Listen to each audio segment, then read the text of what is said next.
Hello विद्यार्थी मित्रों, नमस्कार। आज हम एक ऐसे तत्व के बारे में बात करेंगे जो आवर्त सारणी के 14वें समूह में स्थित है, जिसका परमाणु क्रमांक 6 है और जिसकी बाह्यतम कक्षा में 2 इलेक्ट्रॉन पाए जाते हैं और जिसे अंग्रेजी वर्णमाला के सी अक्षर से लिखा जाता है। अब हम जान गए होंगे ये तत्व है कार्बन। हमारे जीवन में इसका महत्वपूर्ण योगदान है। लगभग सभी पदार्थों में ये पाया जाता है और लगभग चाहे वो चिकित्सा का क्षेत्र हो, चाहे वो रक्षा का क्षेत्र हो, चाहे वो सुरक्षा का क्षेत्र हो, सब में इसका इस्तेमाल किया जाता है। तो आइए देखते हैं कि ये इतना महत्वपूर्ण क्यों है। बोर्ड में इस तरह के प्रश्न पूछे जाते हैं कि कार्बन जीवन का आधार स्तंभ है, समझाइए। ये कार्बन का नैनो टेक्नोलॉजी में महत्वपूर्ण स्थान है, ये समझाइए। या कार्बन की सर्वोत्मुखी प्रवृत्ति है, ये समझाइए। इन सब के जवाब एक ही हैं। 3 तरीके से इस तरह से आपसे प्रश्न पूछे जा सकते हैं। आइए जवाब देखते हैं। सबसे पहला, कार्बन में कार्बन के ही अन्य परमाणुओं के साथ आबंध बनाने की अद्वितीय क्षमता होती है। अंडरलाइन मारिए। कार्बन में कार्बन के ही अन्य परमाणुओं के साथ आबंध बनाने की अद्वितीय क्षमता होती है, जिससे वो बड़ी संख्या में अणु बनते हैं।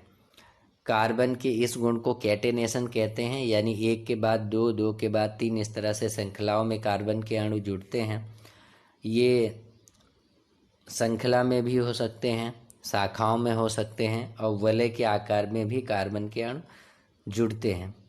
साथ ही ये एक बंध से, द्विबंध से और त्रिबंध से भी आपस में जुड़ जाते हैं। जहाँ पर ये एक बंध से जुड़ते हैं उस तरह की यौगिक संतृप्त यौगिक कहलाते हैं।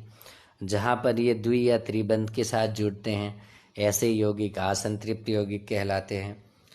कार्बन यौगिकों में जिस सीमा तक संकलन का गुण पाया जाता है वो और किसी दूसरे तत्व में नहीं मिलता। ये भी अंडरलाइन मारने वाली बात है कि कार्बन यौगिकों में जिस सीमा तक संकलन का गुण पाया जाता है वो किसी और तत्व में नहीं मिलता है। ये सिलिकॉन हाइड्रोजन के साथ भी यौगिक बनाते हैं, जिसमें 7 या 8 परमाणुओं की श्रृंखला हो सकती है, लेकिन ये यौगिक अति अपक्रियाशील होते हैं और जो कार्बन कार्बन के बीच आबंध बनता है वो बहुत प्रभावशाली और बहुत मजबूत होता है, इसलिए ये अस्थायी होते हैं। फलस्वरूप अनेक कार्बन परमाणुओं के साथ आपस में जुड़े हुए अनेक यौगिक प्राप्त हो सकते हैं।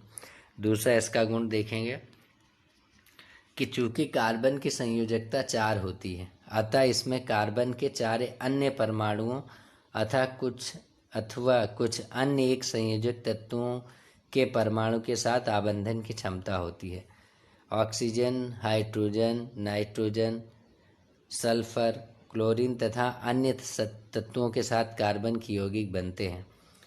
फलस्वरूप ऐसे विशेष गुण वाले यौगिक बनते हैं जो अणु में कार्बन के अतिरिक्त उपस्थित तत्वों पर निर्भर करते हैं। अधिकतर अन्य तत्वों के साथ कार्बन द्वारा बनाए गए आबंध अत्यंत प्रबल होते हैं, जिसके फलस्वरूप यह यौगिक अतिशय रूप में अस्थायी होते हैं।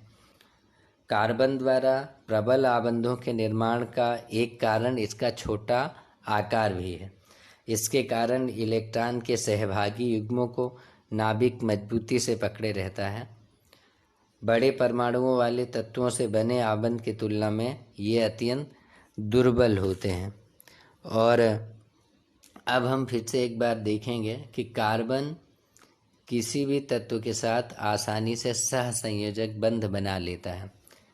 कार्बन किसी भी तत्व अन्य तत्वों के साथ उसके अलग अलग स्वरूपों के साथ भी मजबूती पूर्वक सहसंयोजक बंध बनाता है।